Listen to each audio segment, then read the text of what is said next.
Boku was incredibly wealthy, richer than Dangote and Otedila combined. When he passed by, people would bow to him. Even the king would stand up from his throne to greet him whenever Boku visited the palace. Boku was the ultimate decision-maker, his word was law, and everyone followed his lead. He was loved by all, especially the women. Ladies flocked around him, showing off to catch his attention. Parents even recommended their daughters to him. "My son," they would plead, "my daughter is very beautiful, she would make a good wife for you." Some were so eager they would offer, "All my daughters are available for you. Marry them all if you wish." But this life existed only in his dreams. Whenever Boku woke up, he was confronted by his harsh reality: he was extremely poor. The same people who bowed to him in his sleep now laughed at him when he walked past, saying his poverty was contagious. The ladies who had flocked to him now avoided him completely. If he tried to speak to them, they ignored him, insulted him, or ran away. Sometimes, he would go to the palace, asking the cook for food. However, when the king, the very man who left his throne to greet Boku in his dreams, saw him, he would order the guards to chase Boku away, saying he was too dirty to be near the palace. Even the children were instructed to stay clear of him. To earn food, Boku had to clear people's bushes and cultivate their farms. Despite this difficult life, every single night, he lived again in his dreams as the wealthiest, most respected, and most loved man. It always felt real until the moment he woke up. He was rich at night, but poor during the day. Though Boku was deeply worried by his situation, he kept his feelings to himself and never told anyone. Gradually, he started achieving lucidity in his dreams, meaning he was aware inside the dream that he was dreaming. One day, a goat from the king's compound went missing. The king immediately sent for Boku. "I know you stole the goat," the king declared. "Return it now or face the consequences." "I am innocent, my king," Boku pleaded. "I did not steal the goat." "I see you around the palace often, begging for food," the king retorted. "So I know you are the one who took it." The king then ordered his guards to flog Boku. Boku knelt and begged, "Please, my king, I am innocent." But the king ignored his pleas and walked away. The guards flogged Boku so hard that his screams echoed everywhere. That night, in his dream, the king came to visit him. Boku instantly remembered the brutal beating he had received in real life. He commanded his own bodyguards to beat up the king and chase him away. The king was shocked. "What have I done?" he asked. Boku looked him straight in the eye. "You ordered your guards to flog me, right? Now it's my turn. You will get the beating of your life." "When did I do that?" "I don't know what you are talking about," the king stammered. Boku laughed. "You will never understand, you wicked fool." And so, the king was severely beaten and thrown out of Boku's house. When Boku woke up the next morning, he felt relieved. He felt as though he had taken his revenge. One day, Boku saw 3 young women on the road. He greeted them and offered a smile, but they ignored him. Worse, they became angry that he had dared to acknowledge them. "How can you smile at us with such an ugly face?" one girl snapped. "Do you want to pass your poverty to us through your ugly smile? You have the guts to smile at us. How dare you? Don't you know you are far below our level?" a second girl shouted. "Don't try that next time, or I will give you a resounding slap." The third girl then chimed in, "Please, let's leave immediately. He smells so bad he's giving me a stomachache." They all burst into laughter as Boku walked away in shame. Boku was so depressed by this incident that he could not eat anything all day. That night, when he slept, he dreamt he was throwing bundles of money into the air, and many girls were swarming around him, picking up the cash. He then noticed the 3 girls who had insulted him among the crowd. Immediately, Boku ordered his guards to take back the money the 3 girls had picked up and chase them away. The guards collected the money, but when the girls refused to leave, Boku ordered their arrest. That evening, the girls' parents came to Boku's house, pleading for their daughter's release. Boku grew even angrier and had the parents arrested as well. He woke up with a feeling of great fulfillment in his heart. He was proud of himself for a job well done. One day, Boku went to the market and begged from shop to shop, asking to buy goods on credit. No one agreed, they all chased him away. Some shopkeepers threatened to hit him with a broom if he didn't leave their store.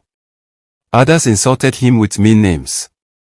A few refused because they claimed he still hadn't paid for previous debts. Boku didn't eat anything all that day.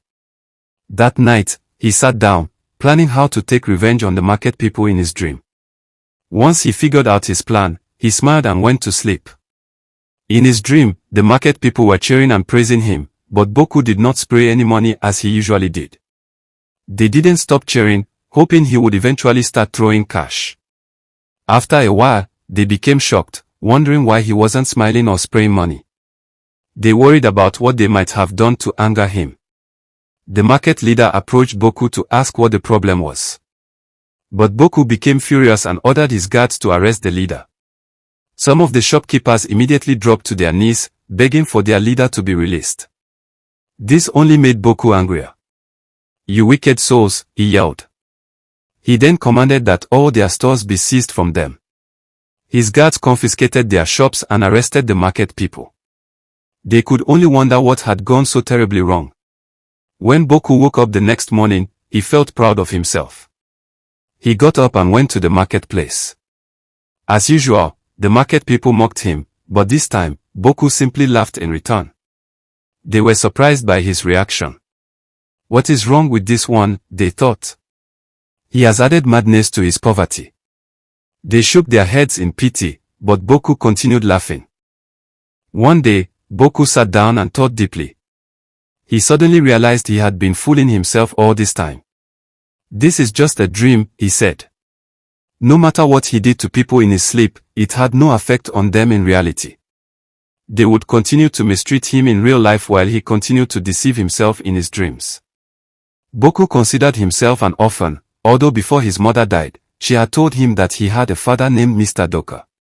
She also told him the name of the kingdom where she met Mr. Doka and how his father had denied the pregnancy, even after Boku was born, because he was poor and lacked the means to provide for a child. So, Boku decided to search for this poor, wretched father, intending to vent his anger over how his life had been ruined. He traveled to the kingdom and asked for directions to Mr. Doka's residence. When he arrived, what he saw was the exact opposite of what he expected, a huge mansion surrounded by security personnel and house helpers. He had expected to see a poor man, based on his mother's account, but then he thought that perhaps his father was just one of the workers. Boku approached the gate and told the gateman the name of the person he was looking for. The gateman eyed him and asked, "What business does a poor man like you have with my boss?" The gateman continued, "Are you poor people really that heartless? He is lying on his sick bed, and you still want to beg him for money. Has he not done enough? When he was healthy, he did everything for you poor people. The least you could do now is pray for him to get well, not come here to beg." Boku was utterly confused. His father was the boss. No, he thought, it must be the wrong person. He told the gateman, "Sorry, sir, I must have been directed wrongly," and he walked away. As Boku turned to leave, a man who had observed the entire exchange from the rooftop of the building called out and asked the gateman to bring Boku back. When Boku entered and met the man asked him why he had come. Boku replied, "I came looking for my dad, but I think I came to the wrong place." The man then asked for his father's name, and Boku said, "Mr. Doka." The man said, "Come with me," and Boku followed. He led Boku into a very beautiful and luxurious room. Lying on the bed was Mr. Doka. The man who had brought Boku in turned to him and explained, "Mr. Doka has been searching for the son he denied years ago. We have searched everywhere, but we haven't found him. You can see he is terribly sick. He has no other child, and he needs to find his son, his successor." The man then added, "We are not here to play games. How do you know he is your father?" Boku explained everything his mother had told him. Mr. Doka smiled. "That's my son," he exclaimed. "I had a feeling he was the one the moment he stepped in. Can't you see the striking resemblance?" Mr. Doka then apologized to Boku, explaining that lack of money was the only reason he had denied him years ago, but now he was extremely wealthy. Boku, who had originally come intending to vent his anger, suddenly became calm and happy, knowing he had finally escaped poverty. He forgave his father wholeheartedly. His father, Mr. Doka, owned countless properties, many mansions, acres of land, and numerous businesses all over the nation. Everything was immediately handed over to Boku. Some weeks later, Boku returned to his old kingdom. He arrived with a long convoy of luxury cars and many bodyguards.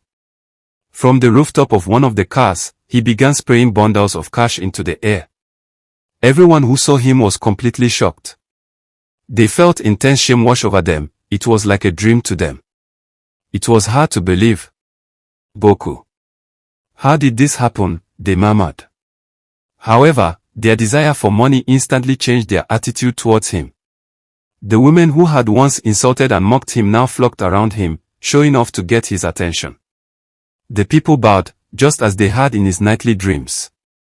The children, who were once told to avoid him, now called his name and danced around him after seeing everyone else worship him. When he reached the palace, the king was amazed. The very same king who had called him a thief and ordered his guards to flog him didn't hesitate to flee from his throne to welcome Boku. Boku showered the king with bundles of cash while the king danced enthusiastically. Boku held no grudges. He did not treat them with the harshness he had shown in his revenge dreams. He forgave them all, gave them money, paid their bills, and created new facilities and amenities for the community. The same man who was once rebuked, mocked, frustrated, insulted, and condemned had now become the most respected, most loved, and most appreciated person in the kingdom.